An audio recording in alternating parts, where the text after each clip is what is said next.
Podcast with Inner City Greens, and you're watching. Y'all are now tuned in to KTTV. KTTV. KTTV. KTTV. Is that right? Yeah, what it do, KTTV? This is KT, and I'm coming at you live with another episode of the Daily K Podcast. And on today's episode, I have the burnout recovery specialist and owner of Lift Wellness Consulting, Dr. Kate Steiner. How you doing today, Dr. Kate? I am doing so well. Thank you for having me. Look, it is my pleasure. It is crazy out here. Some days getting crazier. So to be able to talk about being able to protect ourselves from burnout, to recover from burnout, is very necessary. Mm-hmm. Hey, so before we do that, it's always good to just do that wellness check-in, as you know, in your role. So how are you and how have you been doing throughout this pandemic? Yeah, well, I'll share that today I feel very joyful. It's been a good day. We are gearing up to get some snow in Virginia, so we'll see how that goes tomorrow, but it shouldn't be too bad. But yeah, the pandemic it's had its ups and downs, and I'm hopeful that we're getting to the tail end of it as we go into the third year really in it. And yeah, I think the biggest thing that I've done for myself that has made a big difference is just giving myself a lot of grace and reminding myself that this is essentially living through a traumatic experience. And so I'm not going to be able to do as much as I might have been able to do before.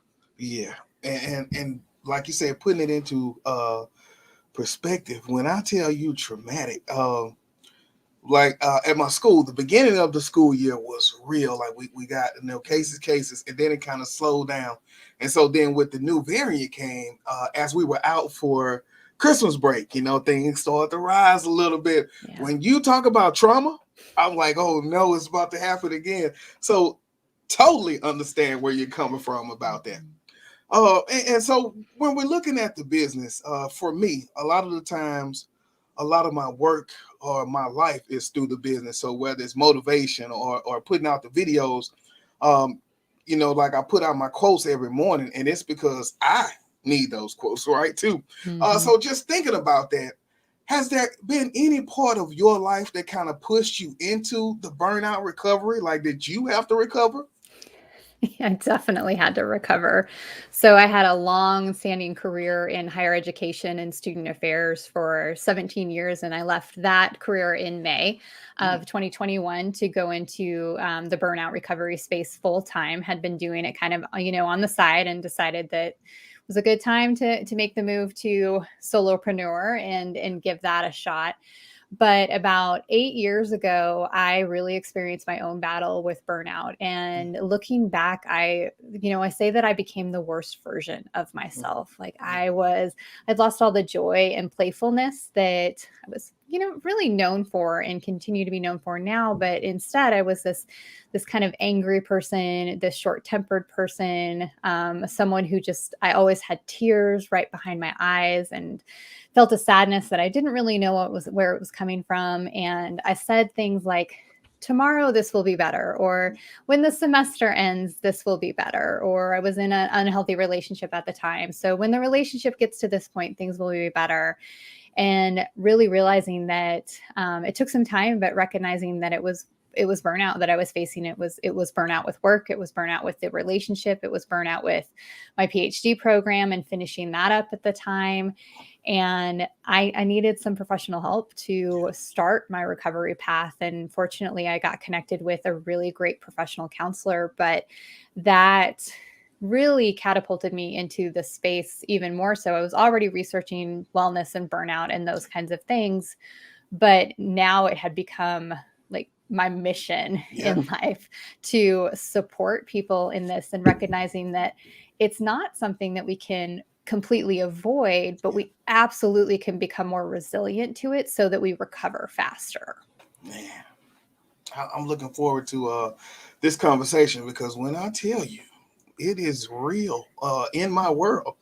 Seeing so many people just burned out from just the daily struggle, and whether it's physically or in a lot of cases mentally, it's there. I think about the beginning of the pandemic, we had teachers, doing the hybrid learning. So we have one teacher right here in front of the screen with kids and the parents sitting next to the kids. And I was like, never have we had a time where the parents can really just be inside your classroom all day, you know? Yeah.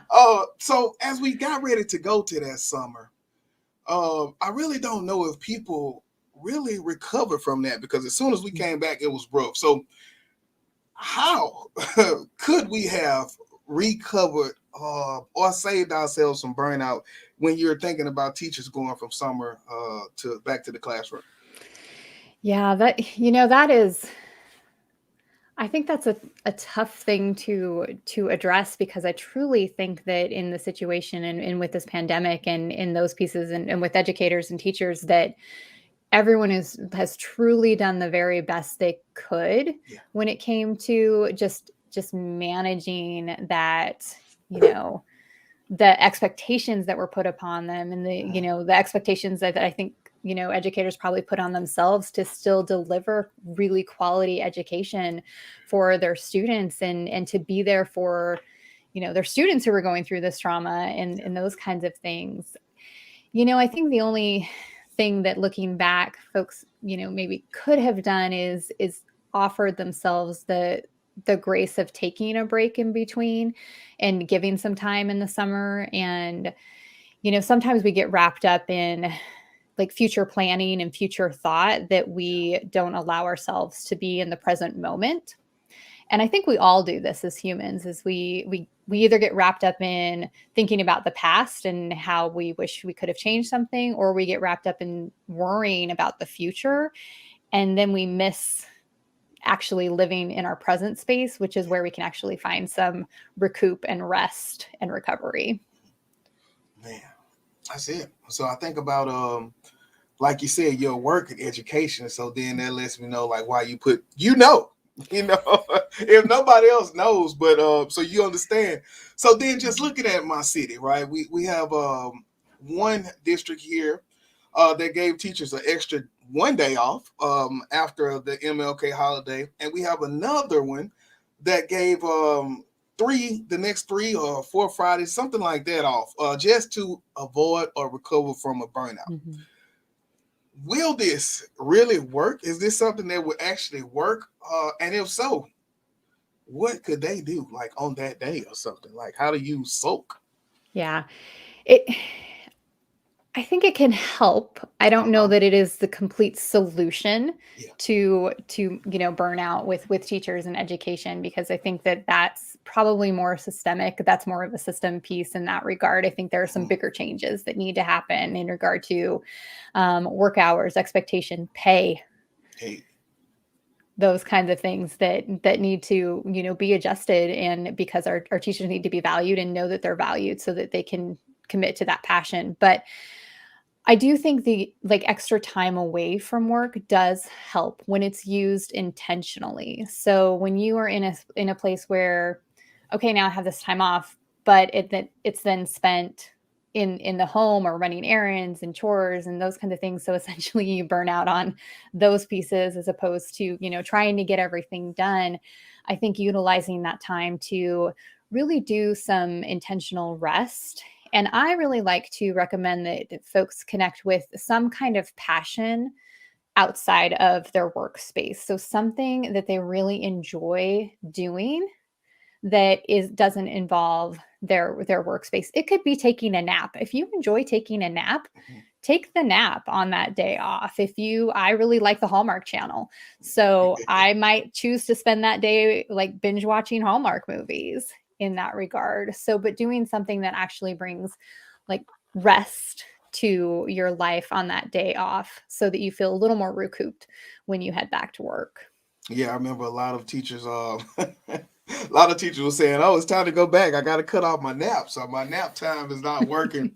But, just thinking about that summertime and taking that break and thinking about entrepreneurs, like I hear when you say taking that time intentionally, but even with us, as podcasts, even with having that phone in your hand, like you're like, oh, share, or you're like, how can I do such and such? So as you even working with entrepreneurs, like how do you talk to them about stepping away from a business and sometimes it's solely dependent on them. Yeah.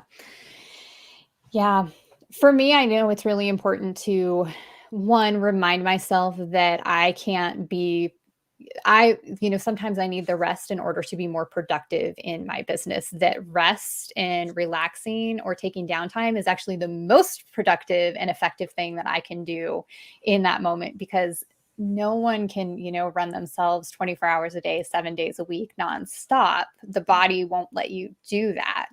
You will eventually just break down in that regard. So rest is a productive action. And so it's not laziness. It's not anything to that effect. Sometimes it's the very best thing that you can do for yourself in that moment. And then I like to build in planned recovery. So it may be a 5 to 10 minute break where I have myself a dance party or just take some downtime. I also utilize the technology on my cell phone to actually stop myself from scrolling on social media and those kinds of things. So using the focus feature on the phone, or I use the feature where it basically shuts off access to anything on the screen other than phone calls at from 10 p.m. to 7 a.m. So at the very least, I'm not involved with that in that piece. And so I think it's really, one, it's creating those spaces, but I think we have to think about what are the expectations that you have for yourself in your work? So what are those daily work standards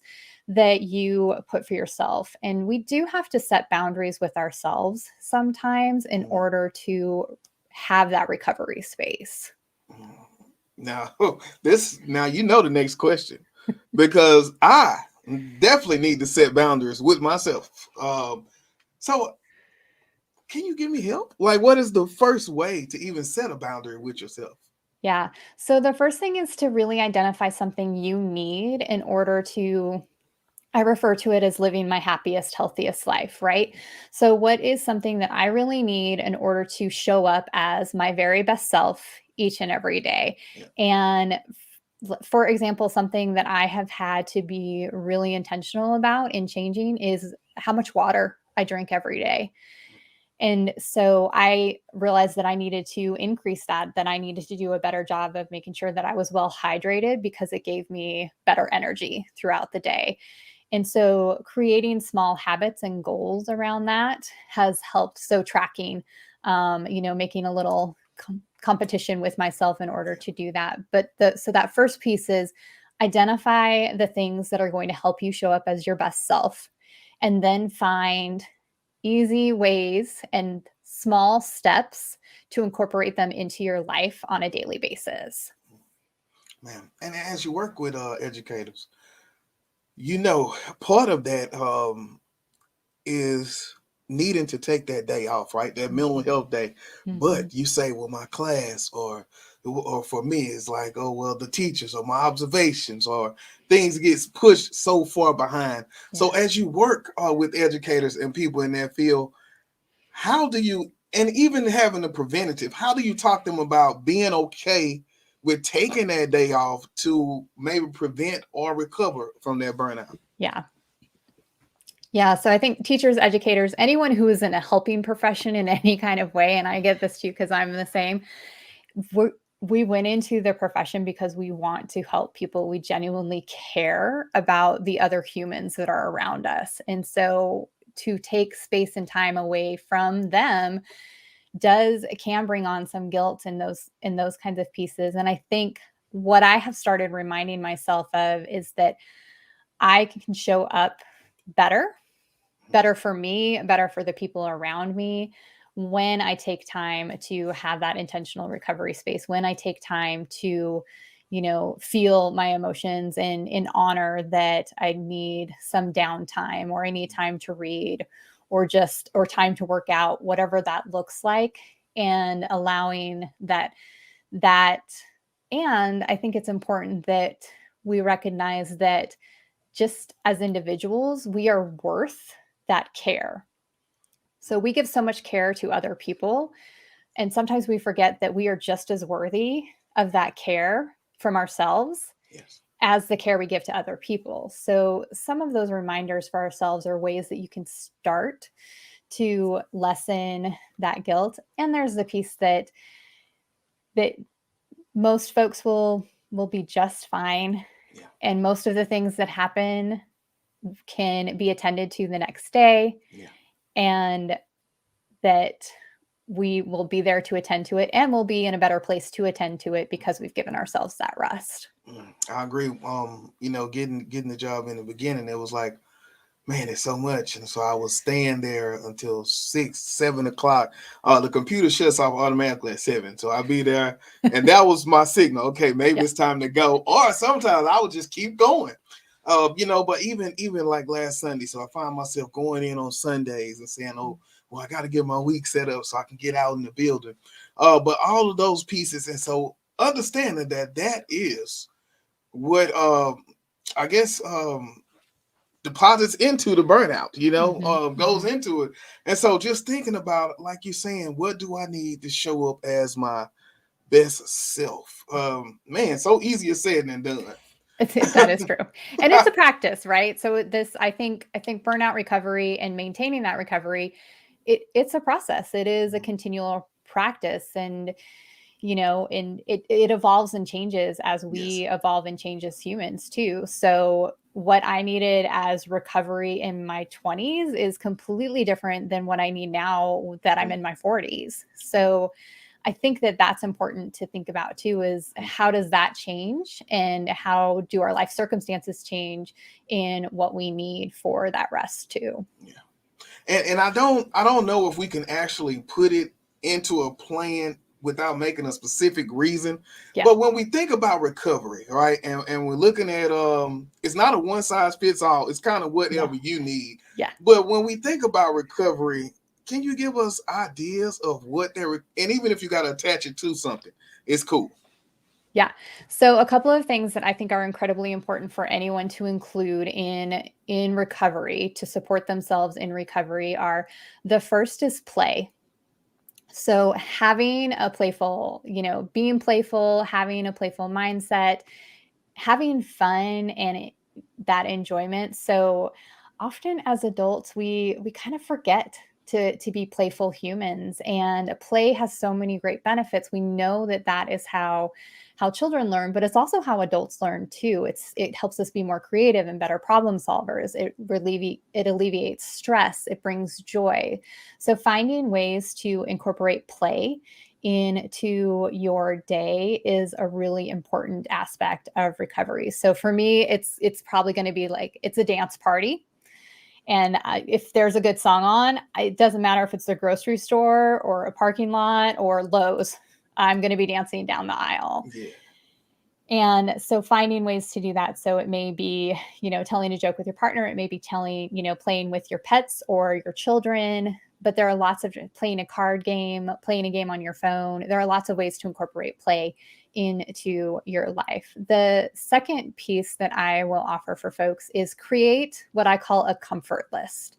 And so a comfort list is a list of items, activities, people, songs, things that you might do, foods, drinks, things that bring you that sense of calm, that sense of harmony and peace and kind of balance in your world. If you think about how you might comfort someone else who's upset, these are the things that bring that same comfort to you when you're stressed and overwhelmed. So for example, some of the things on my comfort list are mac and cheese, number one comfort item. I will have it at least once a week in some form because it just has to happen. Hugs from my husband, snuggles with my dog, fuzzy slippers. I'll admit I'm wearing my fuzzy slippers right now because I can. Yeah. Right? The Hallmark movies. So those are some of the things that bring me comfort. But these are small things that we can implement very quickly. Yeah. So, and having that list before you get into that overwhelmed state can actually help you, because all you have to do is go to your list and say, what am I going to include in my day right now to bring me back to that state of comfort? Yeah. I remember I went to a training and they all told us, in the pre-work, bring a picture of your favorite place. And so, of course, that picture was then my happy place that I had to post somewhere, which was cool though. I took some pictures in Belize, so I would always Nice. put that up and like that. There we go. Hmm. So man, understanding and then thinking about my comfort list, I think I'm gonna start with this red velvet cheesecake. Yes. That is my comfort. Love So it. talk to us a little bit about the work at Lyft. So besides the burnout recovery, what other things do you offer through the Lyft Consulting? Yeah, so through Lyft Wellness Consulting, so the majority of it is based in the burnout recovery piece, but I'm also a facilitator in leadership development, so that plays a role into that. So I will work with companies and corporations on their employee engagement. So we'll do some assessment to see what are your employees engaged and are they being productive in that matter, and if not, or could it be better, like what needs to be in place in order to do that. Some of it is related to burnout, but there are other practices that can play a role with that. So really creating a company culture that supports employees in being engaged and productive, and preventing that burnout on the day-to-day basis. One-on-one coaching for burnout recovery. So working with professionals who are in that burnout space and supporting them into recovery. And so they're no longer, dealing with that burden. Yeah. And then I have a 6-week course that supports folks in burnout recovery, as well as speaking and workshops. And so a lot of that work. Yeah, a lot of that, but so very necessary. And are you like contracting with a lot of schools at this time, or is it just solely one-on-one professionals? So I have a number of one-on-one professional clients. I've got the 6-week course is about halfway through for Yeah. this launch, and that'll launch again in April. So if Mhm. folks can keep an eye out for that. Mhm. And then working on finalizing some contracts with universities and some Yeah, corporations. yeah, that's Yeah. cool. And then coming in, because where do they need it? In those colleges. Yes. Man, that is so awesome though. And such a great space to be in, like Mhm. places like burnout recovery, vulnerability, just all those places who tell you that it's okay to be here, but then Yeah. how are you moving away from that place, right? Mhm. Awesome work. So now on top of that, and tell me if I'm wrong, but it's Campus Speak or Yep. Campus Speak. Yeah. Campus Speak. So not only are you working with the burnout recoveries in that role, but talk to me about your role at Campus Speak and what that looks like on a day-to-day. Yeah, so Campus Speak is, so I'm a contracted facilitator through with Campus Speak. So I help deliver interactive workshops, and I'm a lead facilitator for 2 of those programs, Leadership Plunge and Building New Leaders. So both of those are really focused on leadership development of college student leaders and how they start their path as a leader, for building new leaders, and how they continue their path in Leadership Plunge. So my role there is that when those workshops are booked, I am in charge of the content, making sure that the facilitators who are hired to go to those college campuses to deliver that content are trained and comfortable with what they are delivering. Sometimes I deliver the workshops and facilitate that. So not so much day to day, but in that regard. So since it's contract work, but still a lot of fun. And I Yeah. love engaging with the students in that level. Yeah, I bet. You're just thinking about, especially now, students got to stay motivated just as much as the Yes. professionals at work, right? Oh, yeah. And sometimes even more. So awesome to be able to be that facilitator to connect. And I guarantee you, I bet it's fun, especially anything with content, right? Yes, Especially in our absolutely. world. So when you come into K-12, Doc, that's the question. I would love to be in K-12. So Yeah. I think this is, the burnout recovery, leadership development, any of these things are incredibly important to have the conversation, not only for the students, but for the professionals, and how that support can help everyone. So I have 2 nephews, and I definitely, they probably get annoyed with auntie and sometimes, and trying to help them with their mindset and how they make decisions and reframe things and whatnot, so that they're not experiencing burnout. But I think it's so important for our younger folks to learn the value of empathy, to learn the value of the decision making process and those kinds of things. Yeah, most definitely. We do a lot of work, with kids when I'm talking to them, whether it's after the referral or with student disagreements. Just how do we have those? Well, sometimes it is rough, like pulling teeth because it's so foreign. But when you get them to really click and understand, okay, this is a person and I did something wrong, I got to fix it. Man, that's when you win, right? Yes. Hey. Yeah, when you see that light bulb finally flash on, you're like, okay. So now, as a speaker, we just got through with our winter break. We may have a President's Day somewhere in there, but we are pushing to spring break. As a person who understands educator burnout and recovery, what words can you give to us, Dr. Kate? Yeah. One thing that I, would really recommend that educators take on is finding a way, having some kind of transition ritual for yourself to go from work to, life, home, those kinds of things. So that finding a way to help kind of shut down work for yourself so that you can be fully focused on the things that are happening in your personal life. And I'll add one other thing that I think is really important as we are managing through this pandemic and through burnout, and that is start doing a resentment list. And so at the end of the day, or even at the beginning of your day, writing down the things that are causing you anxiety or worry, or that you feel resentment about, that are bringing up those emotions for you, writing it down on a scratch piece of paper, ripping up that piece of paper when you're finished, saying the words, I am done with every rip. And then I either like to douse it in water, so a bowl of water, and just like submerging it in the water, or some people really like to burn it. So just be safe about that one.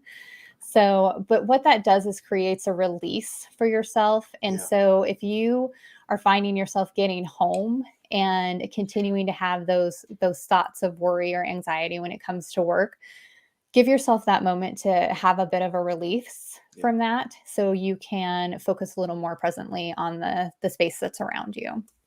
So I got a lot of work to do from this podcast, Doc. I got to go and make my resentment list, and then I got to make a comfort list. Yes. But I'm down to do whatever it takes because look, that mental health day is real. Yeah. All right, that's cool. So how do we find you? How do we catch up with the launch of the course and get more in tune with Lift Wellness Consulting? Yeah, so I can be found on all the social medias at Dr. Kate Steiner, and my website is liftwellnessconsulting.com, and would love to connect with anyone there. I also have a free resource, a free burnout recovery reflection journal available on the website. Wow, burnout! I might have to go. You got me working here, Dr. Kate. but I sure appreciate the time. Just thinking about my colleagues and what we need, my entrepreneur colleagues, and what we need. So much great information and value tonight. So thank you for that, Doc. Thank you for having me. It's been an absolute pleasure. Look, I look forward to this, and I might have to call you just to get a little coaching myself here. Hey, I want to have a good summer too. Yes, don't we all? Hey, well, I appreciate it again. Thank you. All right, y'all. This is KT for KTTV signing out. 100. This is Darnell with Broadcast Houston. This is Dr. Tamara Beckford. Hey, this is Candace. This is London Underwood. This is Kirsten Bass with Inner City Greens, and you're watching. Y'all are now tuned in to KTTV. KTTV. KTTV.